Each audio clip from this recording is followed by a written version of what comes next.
Welcome, everyone. Thank you all for coming. Great to see so many of you here. Also, I can't see the online camera, but the people who are online, special welcome. I'm Vijay Kumar. I'm the Dean of the School of Engineering and Applied Science. And this is our inaugural forum for what we're calling the Academic Innovation Speaker Series. So, of course, everything in engineering schools is about innovation, but this is unique. Usually we talk about research and we talk about entrepreneurship, and this is the first of its kind where we're actually looking at innovation and how we teach, how students learn, and we have a special event for you today. So the series more generally is we want to bring thought leaders to campus who have thought deeply about academic innovation, and it's really designed to spark conversations between faculty, students, and staff in engineering education. So today we're excited to welcome our special guest, Anant Agarwal, who is our inaugural guest speaker to Penn Engineering. I've known Anant for a long time, but in 2012, Anant suddenly became, I wouldn't say a household name, but at least those of us who think about engineering education, especially online education. He was a professor of electrical engineering and computer science and at MIT when he founded edX. And edX was an online learning platform jointly supported by Harvard and MIT. And I remember one of his quotes from way back where he said, it's our mandate to make sure, and I'm going to paraphrase it, Anant, I don't remember the exact words, but he said, education is a human right. Did I get that right? Something along the lines is everybody should have access to it anywhere they are. Again, I'm paraphrasing. I don't remember the exact quote, but I'm sure you will talk about that. Anant is a faculty member and still is a faculty member at MIT. He is a member of the National Academy of Engineering. He's a fellow of the American Academy of Arts and Science, a fellow of the ACM, many awards to his name. He's also an entrepreneur, and he was a creator of the Tile multi-core processor through one of his companies. Hosting Anant in a fireside chat is Richard Forman. Richard is a Penn Engineering alum. He's a 1987 graduate of the Jerome T. Fisher Management and Technology program at Penn. Until very recently, Richard was a member of our board of advisors. Now he chairs one of the most important boards we have, which is the Board of Online Education. And as many of you know, certainly the folks online know, we've invested heavily in creating new online programs in engineering education to make sure the Penn Engineering footprint extends beyond our campus. And it's really grown in the last few years, and we have Richard and our board to thank for a lot of the innovation that has happened here. On the flip side, I should also point out that Richard himself is an amazing entrepreneur. He started many companies, and some of you may be old enough to remember register.com. He started it and took it public. I still am a client of register.com. You should know Richard. And really, Richard has thought deeply about how technology, education, and Penn Engineering in particular, the role that we can play. And I'm really pleased that he's agreed to host what I'm hoping will be a dynamic fireside chat. So without further ado, let me welcome Richard and Anant to the podium. Please give them a warm round of applause. Anant, thanks for agreeing to speak with us and spend some time with us. You and I had the chance to talk a little bit over the phone last week, and I really appreciate it. One thing that I think everyone here has heard of edX for sure, but I'm hoping you could just bring everyone up to date. Where's edX today? How many learners? How big is edX today? I mean, you spoke some impressive things that I had the chance to listen to in terms of things that you're doing in other parts of the world. Just talk a little bit about where edX is today. Sure. First of all, thank you for having me. And Vijay, thank you for all those kind words. I should hire you as my chief of marketing. But thanks for having me and looking forward to the chat. edX Many of you are probably familiar with edX.org.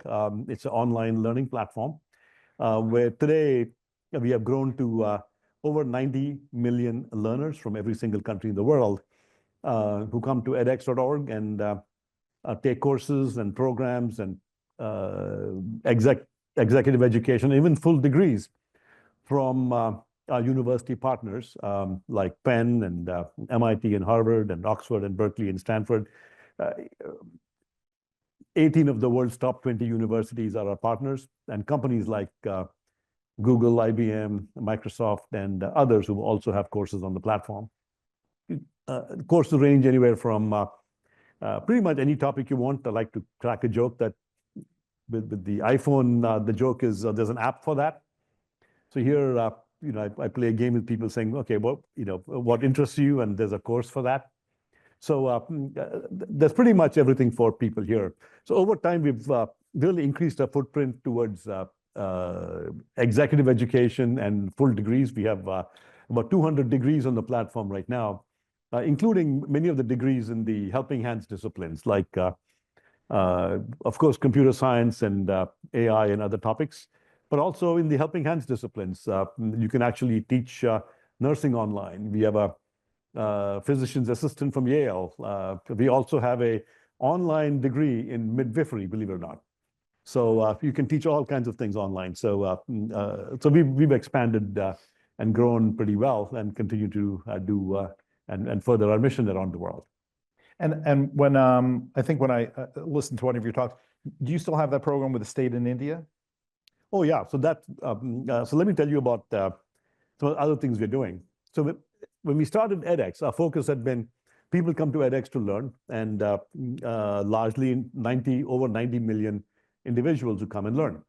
One of our dreams always was a whole new way of education around the world, where just imagine any kid anywhere in the world, imagine that they could go to a local college close to their home, and at the same time, while in that college, take courses from the top professors and institutions anywhere in the world and get credit for it. Think of hybrid synthesized degrees where you're taking some courses from elsewhere, taking some courses from your local college. So we're doing quite a bit of this today. So as an example, one of our most successful projects was with the state of Andhra Pradesh in India. Anybody here from Andhra Pradesh? Quite a few. Yeah. My wife's from Andhra as well. So we did a deal with the state. So there are 52 million people in that state and 1.2 million students in Andhra colleges, 1.2 million. And these are students in topics like humanities, commerce, arts, engineering, mathematics, sciences, medicine, law, business, the works. So as part of this initiative, every Andhra college student is required to take one edX course every semester for credit. So we made available, we have a catalog of courses called edX for Campus that we made available to the whole state. The Ministry of Education is paying for it, so it's free for the students. So normally they would take 6 courses a semester, but now they take 5 courses from their local faculty, and the 1 course is taken on edX, and they get credit for it. And the completion rates are just spectacular. People say, oh, MOOCs have low completion rates. The moment we begin offering credits for it, the completion rates skyrocketed. So already in the 6 months since we launched the program, 600,000 students of those 1.2 million have taken at least 1 course. And over 400,000 have already passed and earned a certificate. So imagine a kid in a poor college in Andhra getting a degree in science or something from that local college, and at the same time getting a certificate from Penn or Harvard in chemistry. And so and they put that on their resume, and hopefully that will really help them with their not only having learned something interesting, but also with their careers. Cool. What inspired you, or what was the moment of inspiration for edX? When was the moment you said that you wanted to do this? And when you were starting it, did you ever have any concept of how large it was going to turn out to be? So the first question, what was the turning point? MIT had launched something called OpenCourseWare in 2000. and my circuits and electronics courses were on it. But that was very limited in the sense that it was just course materials on the web. Assessment, certification, discussion forums, social interaction, none of that was live grading. None of that was part of it. So in 2008, 3 or 4 major technologies came together, like cloud computing, social networking, video distribution at scale. So I called it the perfect storm. And so at that point, it became clear to me that this could have a really big impact on education. And then I was watching Sal Khan. So Sal Khan was my student at MIT in the late 90s. And I loved what he was doing with his videos. I said, you know what? I'm going to do that. So I called Sal and got some advice from him, and we launched edX. This was in 2000. We announced it in late 2011. So it was very clear to us that this was going to be very big. And so we had all these dreams about what the future will look like. So you can go back and look at the initial speech that I gave, where I said that we want to reach 1 billion people. 1 billion. 1 billion. Now, we promised we would open source the platform. We knew this would be very important. So open sourcing, I guess it's engineering school, so you all know what open source is. So we open sourced the platform, and as we promised in 2013, it's still the only large MOOC platform that's been open sourced. Everything else is proprietary. So today, we've reached 200 million of the goal of 1 billion. Wow. So almost 100 million on edX learners, and then another 100 million on all the open source platforms that are out there based on that use open edX. So you know, and this has been about 13 years since we launched edX. So merely 200 million. So we still have a ways to go to get to that billion. So we knew this was going to be very big. And even when we started, you know, we talked about launching courses, and then talked about getting certifications. We also talked about the vision of creating sequences of programs to launch certificate programs, which eventually became MicroMasters and professional certificates, and today all the way to degrees. So we certainly knew how big it was going to get, but we knew it would be hard because we faculty, we don't like to change. So we have a joke at MIT where can I crack a faculty leader joke? I guess I'm a faculty member, so I can crack a faculty leader joke. I told him beforehand, Anant beforehand, one of us is not getting invited back. Okay, so let's compete for that. So one of the jokes we have at MIT is that, so what is the sign of action from a university leader? I formed a committee.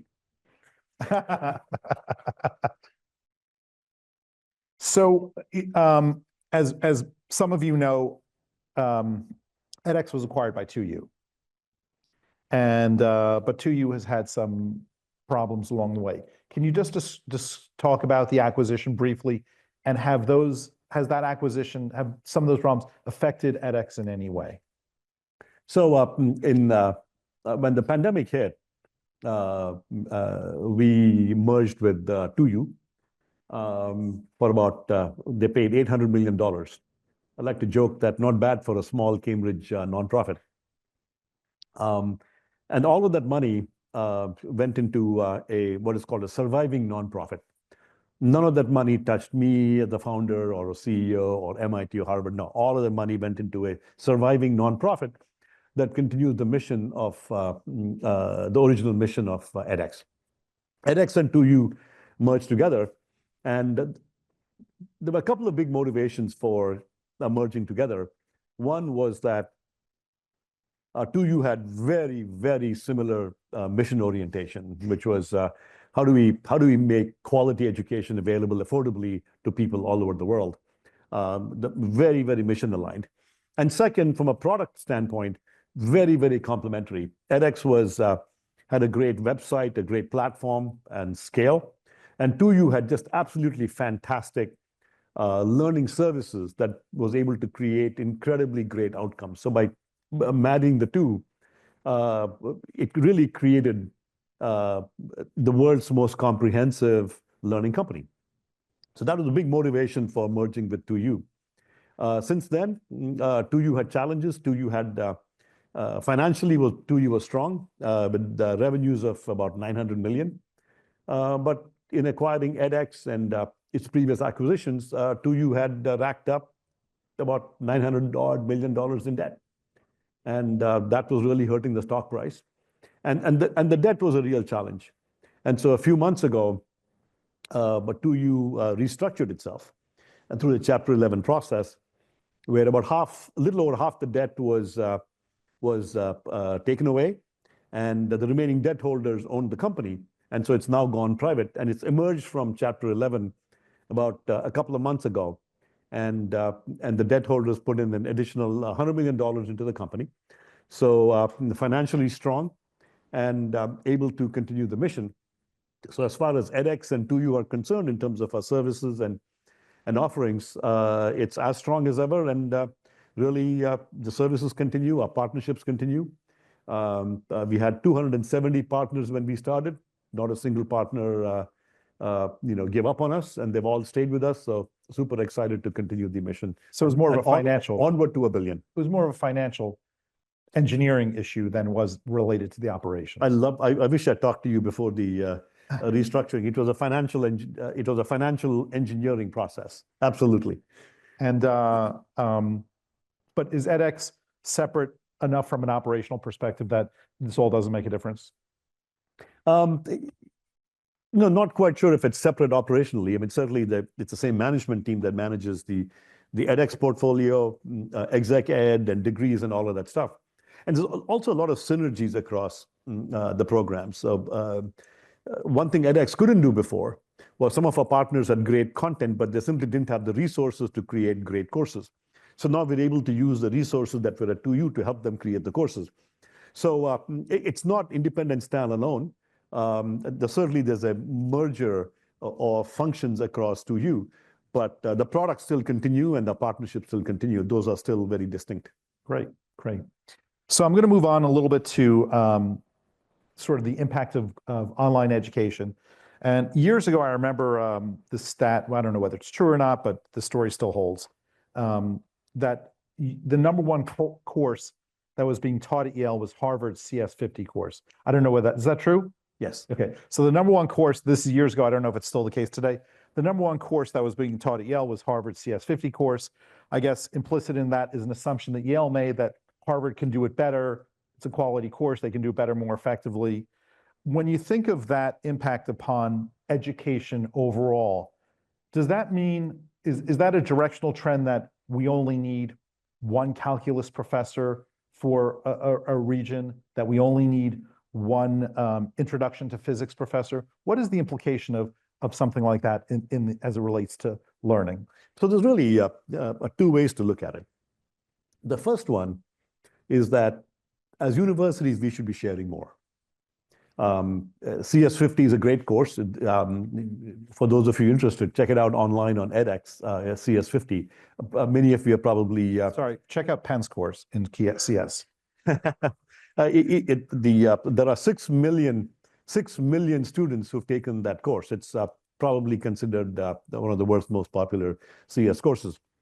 But that said, the point is that universities should be freely adopting and sharing information and courses and content from each other. We just don't do enough of that. We do it everywhere else in life, but with us universities, we like to develop everything ourselves. I mean, every university will develop everything themselves, and to me, that is very silly. I think we need to be sharing a lot more and creating this networked education model that I talk about. And in the state of Andhra Pradesh, that's exactly what we've done. Created a model where students can take courses from the local professors, and they can take certain courses from outside as well. I think that's the way the world should work. On the other side of the coin, you said, does that mean that there should be only one professor? Now, as a professor myself, it's scary to think that if there's only one course in a discipline, what does that really mean? I think a professor does a lot more than create content. We have a lot of professors in this room here. Professors do way more than just create the content of a course. There's mentoring, there's exciting students, there's motivating them. There's so many other things that people do. And there's also so many different ways of teaching the course, whether it's calculus or whether it's robotics or other topics. There's just so much that people bring. So I can imagine many, many, many distinct versions of courses. And universities can also localize and customize courses, offer their own. I believe that this, rather than creating fewer professors, we'll likely have more professors that will be sharing in the global sharing economy. So I just wish there was just a lot more sharing. And on edX, we launched a program called MicroMasters. And Penn was a real leader in that, where Penn had MicroMasters in robotics and had they were the early adopters of that program, also MicroMasters in computer science and information technology, where the idea was these programs could be used as a module and plugged into master's degrees offered by other universities. So these are modular in a way that could be mixed and matched. So I still believe in that vision. And I just wish that more of us universities would both create these modules and adopt these modules from elsewhere. But the MicroMasters is a synthetic creation by a platform like edX. Could you ever envision a world in the future, maybe generate, I don't know, 5 years from now, where Penn may say, look, if you want to take 10% or 20% of your engineering courses from MIT or Stanford and vice versa, is that feasible, or is there just too much politics around that whole, what does that mean for our brand and our university? You asked two questions again. One is it feasible? And is it challenging? I think it's completely feasible. And I think both of us are going to get kicked out.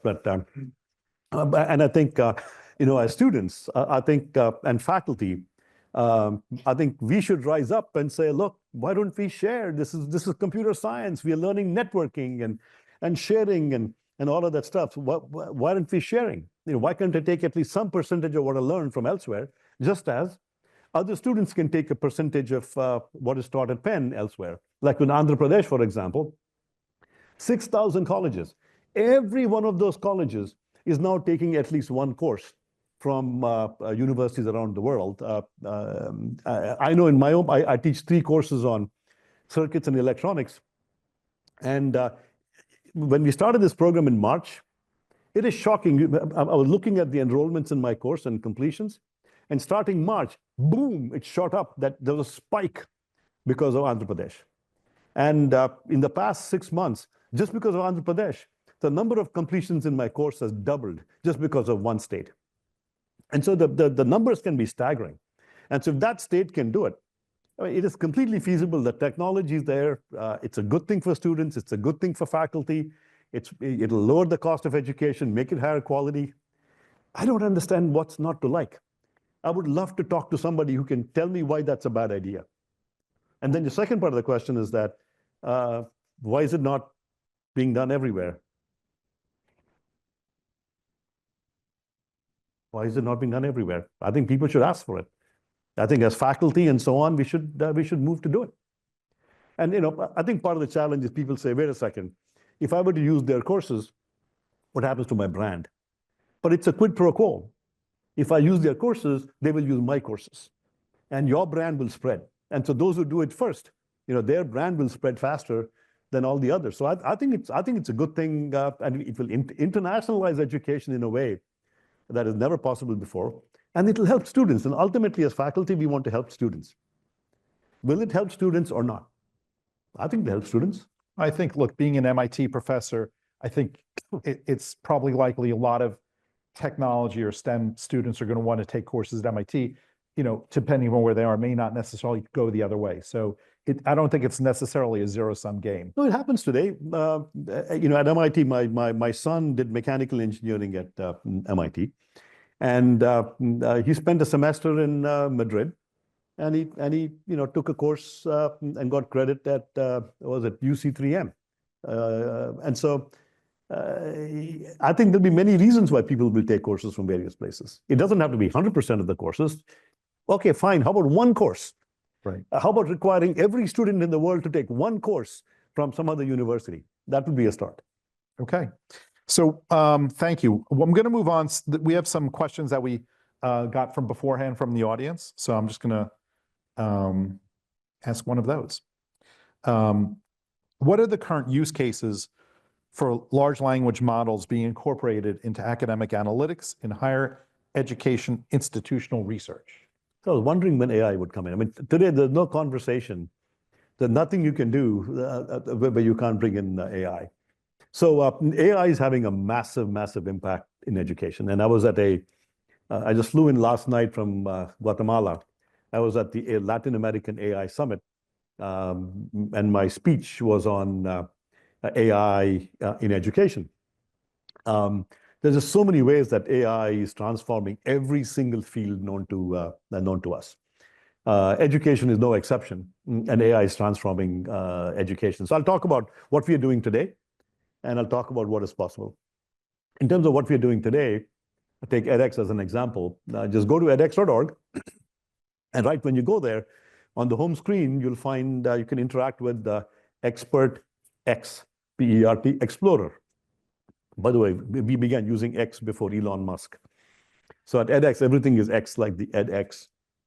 So X, PERT. He may buy you too. There you go.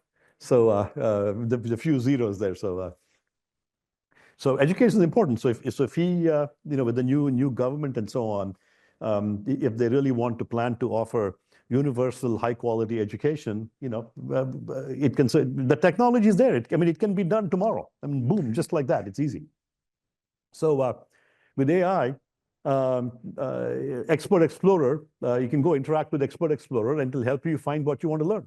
You can tell it, hey, this is my background, and this is what I want to do. What do you recommend? So you can chat with it, and it'll help you find what you want to learn. Once you find what you want to learn, you go into a course. And in the course, we have Expert Tutor. So Expert is the brand associated with all interaction with AI. It's very transparent. So Expert Tutor will help you learn. So you're taking my course in circuits, or taking Peter DeSherney's course on Hollywood. He's a UPenn, amazing UPenn professor. You're in the course. You can interact with the tutor and ask it questions. Now, a lot of teachers and professors said, but isn't that a bad idea? Isn't it a bad idea to allow students to ask questions of AI and get the answers? Of course, that's a bad idea. If AI just gave you the answer, that's bad. But if you go to a great professor, so let's say you're taking an amazing robotics course from Penn Engineering, and you go and ask the professor, hey, how do you do this? They're not going to tell you the answer. What are they going to do? They're going to ask you a question in turn. They're going to say, okay, let's see.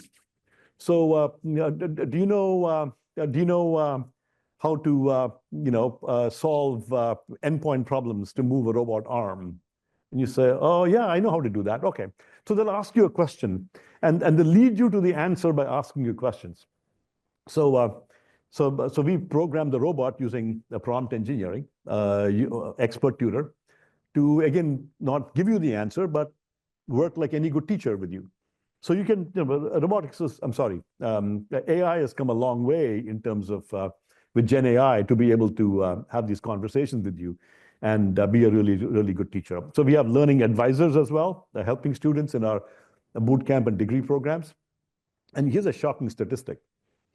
So students in our boot camp programs have the option of going to a real human and asking a question, or going to an AI tutor and asking a question. So we've been doing this for about a year and a half now, and we gathered a lot of data. And can someone tell me what percentage of students, for every student that goes to a human, someone wants to guess what fraction or what number of students go to the AI tutor? Is the human readily available? Yeah. No, I asked my question first. I don't understand the parameters. You're answering my next question. Oh, okay. So what do you think? For every student that goes to a human, how many go to AI? Half? 2? What do you think? What's the number? 3 here, 3. 5 there. 5 there. Any other guesses? 100. You're closer to the answer. It's 6. So people are 6 times more likely to ask AI. So my next question is, why is that? So you ask the student, why are you so comfortable asking AI? So one, they think they'll get the answer faster. They'll get the answer immediately. Okay, they'll get the interaction in seconds at any time of day. That's your question. The second one is that, and this is actually the most important reason, is that The students are often shy about going to a human. And none of us like to say, look, I don't know this actually. How do I do this? So you're shy. And so you're uncomfortable asking a question. And when the TA responds with an answer, if you're like me, it would take 6 trials or 10 trials with the TA before I understood it. So I would ask a TA a question when I was a student, and the TA would go, so I'd nod my head and go away, and I said, what the heck did he say? I would be too shy to, you all felt this, I'm sure. I see a lot of nods here. To ask again, I didn't understand a word that you said. Could you explain it again? We're all too shy. We're embarrassed. We can't do that. So I would just walk away and I would try to find some other TA, and hopefully the TAs didn't talk. But with AI, you can ask it 1,000 times. It doesn't get embarrassed. It doesn't embarrass you. It's amazing, and you can do it at any time of day. And so we're trying all of these mechanisms. So those are all in the short term. They're helping students already. In the longer term, I think AI will completely transform teaching and learning. So in terms of learning, we will be able to create utterly mass scalable education, utterly personalized to every student. Now, you recall in the ancient days, whether you were in reading Greek mythology or Indian mythology, only the kings and queens could afford to have their kids get tutored by individual great tutors, whether it was in archery or whether it was in basic math. Now, everybody can get their own personal tutor, and that is going to be fantastic. For teachers, it's going to be incredible for teachers, and it already is. My dream is that teachers can now readily apply learning science to their teaching. So I'll give you an example. It is well understood in learning science that increasing the curiosity of a student, getting a student curious about a problem, makes them, it really helps them learn much better. So if you check out my own course on edX, I teach circuits and electronics. I come in and do my TA, and I do a Men in Black dance with chainsaws. Really, we do a Men in Black dance with chainsaws in the classroom, and I saw a laptop in half with my chainsaw. And by the way, don't tell OSHA or anybody else. I do this in class. And why do I do that? Because I show them a little demonstration, and I pique their curiosity and say, oh my God, how the heck did that happen? Once you pique someone's curiosity, you can just go home and they'll be fine. And the reason is that neuroscience has shown us that when you're curious, it secretes dopamine in the brain that causes the synaptic connections to form much more readily. There's the neuroscience behind this. So why am I talking about this when the AI was the question? So what I can now do as a teacher is, it's very, very, very hard to come up with incredible examples that pique your curiosity. So now as a teacher, it's so easy. It's like spoon feeding. I just go to ChatGPT and I prompt it and say, hey, I'm teaching this topic. Give me a great curiosity example or demo. It'll give you an example. Heck, you can say, give me 10 examples to pick from. It'll give you 10 examples. And that's just one example. There's so much we know in learning science that retrieval practice is good, spaced repetition is good. All of these, active learning is good. So you can go to ChatGPT and ask it for examples of each of these things and use that in your day-to-day teaching. So this way, AI will turn teachers into super teachers. It will democratize teaching. Every teacher will become a great teacher. Wow. Because they can now readily apply learning science, which few professors do. Until they started edX, I founded edX with my colleagues, I hadn't read a single paper in learning science. I did not learn about, I wasn't using any learning science related results in my teaching. But all of this stuff is there for 30, 40 years. And we can readily apply it to our teaching. All of these things, and ChatGPT can help us create these amazing, amazing plans that we could never do before. So if you have the professor who may rely upon a AI chatbot in order to help with the TA sections of the course, and you ask Chat some AI application, please give me an out-of-the-box example that I can demonstrate to my students. It sounds like you're becoming more like an entertainer. That we're writing a script for you, and you just have, you're personable, you're communicative, you're animated, you're great for it, but there are a lot of professors that may not have that stage presence to take that content and turn it into an engaging presentation. are those professors going to be disadvantaged in this world where you can go ahead and find, I mean, you know what I'm saying? Nope, not at all. So first of all, I would answer this in two ways. One is that, first of all, I believe that teaching is entertainment. That, in fact, I remember in 2013, I wrote a blog. I gave a speech somewhere where I said that, I bet, I bet a great movie star can teach this course much better than I can. Just give me an hour with them, that they can teach it much better than I can. And so a newspaper article appeared that caused me great trouble at MIT, which said that MIT plans to replace its professors with actors like Matt Damon. And so I got in big trouble, and I actually believe it. I actually completely believe that great actors can make great teachers, and now with AI, it makes it even easier. But your point was, does that hurt teachers if the teachers don't have great stage presence? But stage presence is one aspect of teaching. Mm-hmm. So being on stage. So first of all, that whole model will go away. Instead of sage on the stage, you'll have a guide by the side, a personal tutor. But that said, entertaining people is one aspect of teaching. There are many, many other parts of teaching. One is being a guardian of the students. Empathy, understanding if, how do you foster teamwork among students? How do you work with them on, it's not clear to me that you can learn about robotics unless you actually go and build a robot. And you get whacked on the face with the robot. Until you get whacked on the head with the robot arm, you're never going to learn robotics. And so you got to go and get the feel for things. And many of the lab and physical things are much harder to do with Gen AI and so on, at least for now. So there are many, many aspects of being a professor. And in terms of entertainment, there's a whole new field being born. It's called the field of avatars. I just got an email yesterday that where a company wants to pay me big bucks to make an avatar of me for teaching. So soon I'll be available for rent. I'm not joking. Tommy Lee Jones and Will Smith and Men in Black will be there. Exactly. So you can decide. You will be able to decide who you want to learn from. Okay, you can pick Vijay Kumar or Anant Agarwal or Peter Dicherney, or you can say, I don't know. I want to learn from Matt Damon or Julia Roberts and whatever. Okay, you know what? I want to learn from Matt Damon where he behaves like Vijay Kumar.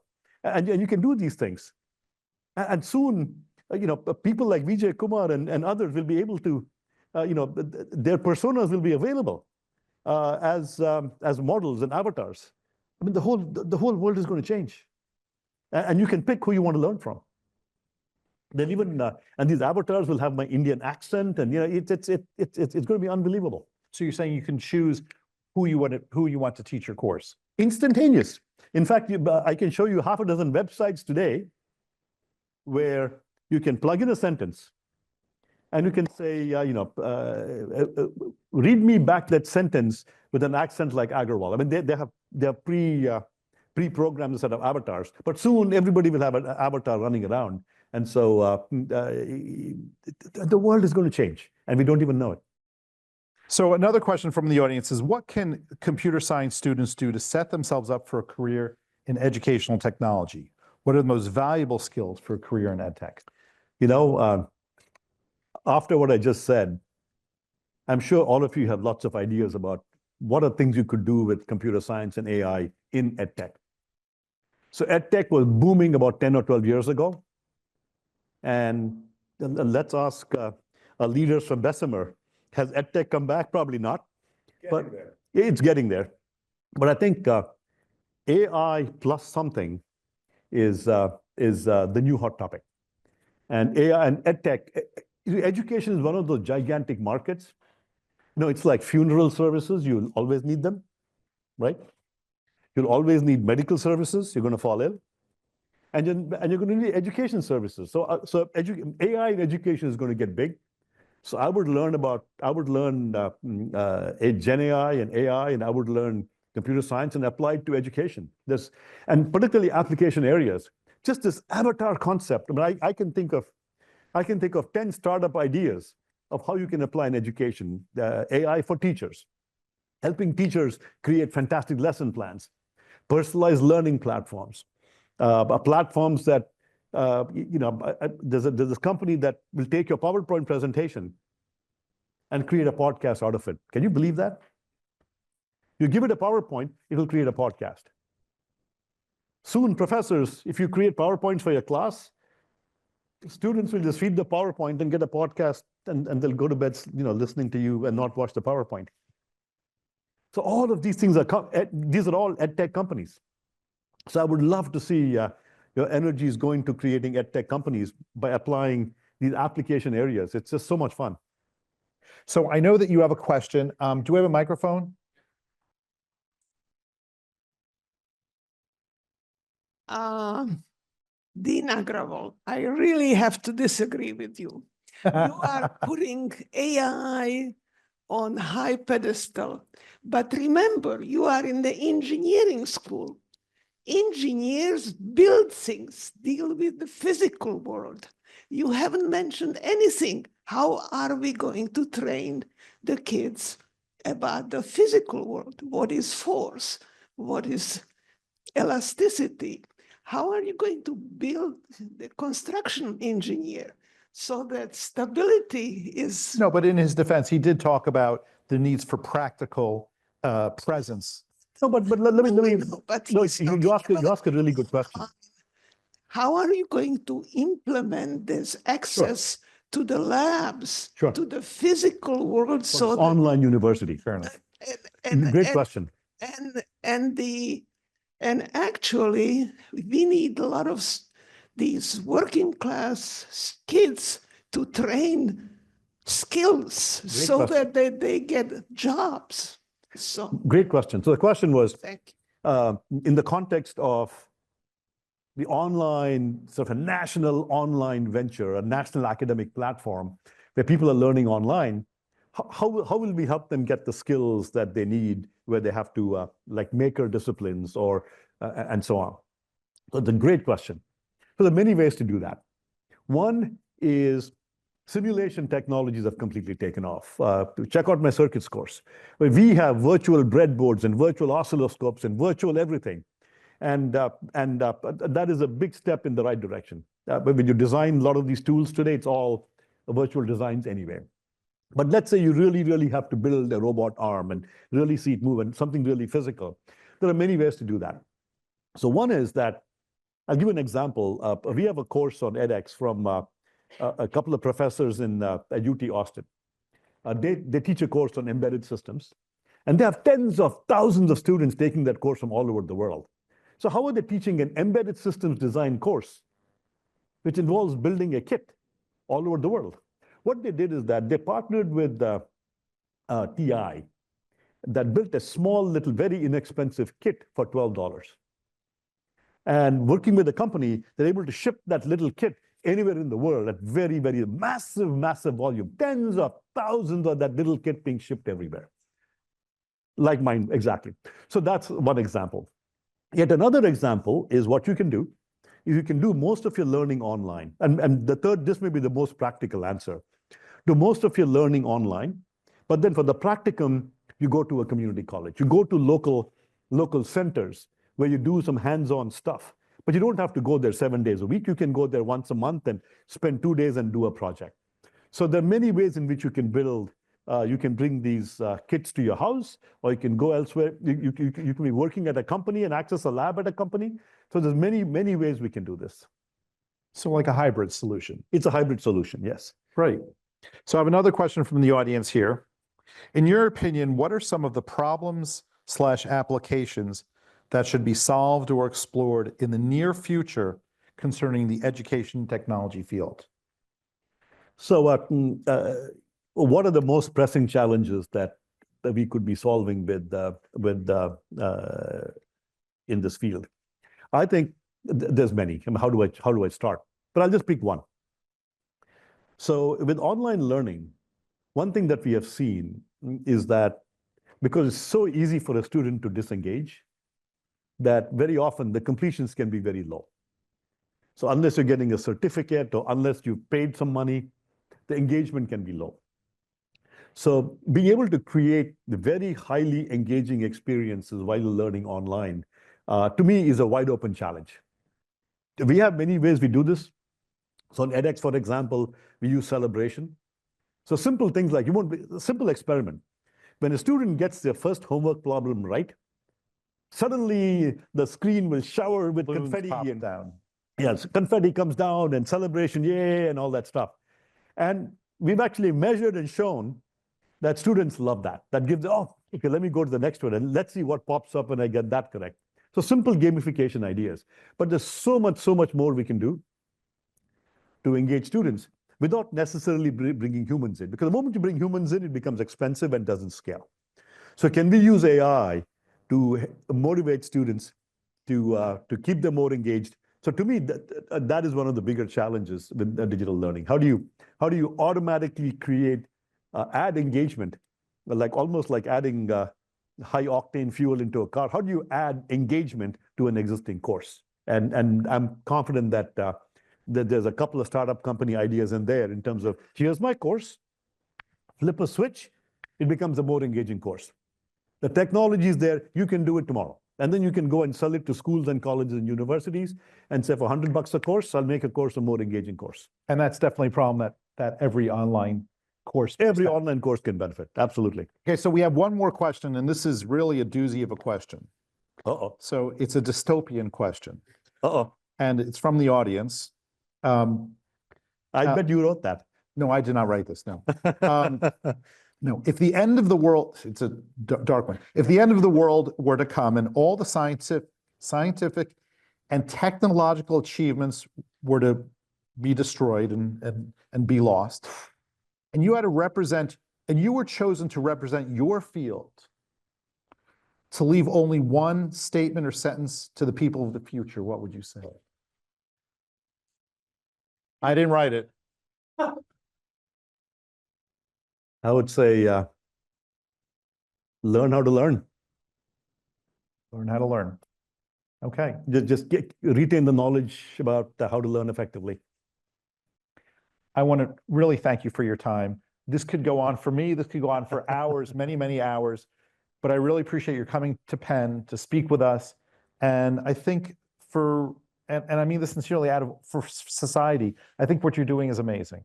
I think the fact that you have had 200 million students come through your collective platforms, the fact that you're doing so much for the world, I pray that what you're able to do is democratize education for all of the United States and really help our country, help everyone in our country, particularly those people who go to community college and don't finish, and really give them the opportunity to finish it. So again, thank you for your time. It's gone forever. And again, let's give them a nice round of applause. Thank you.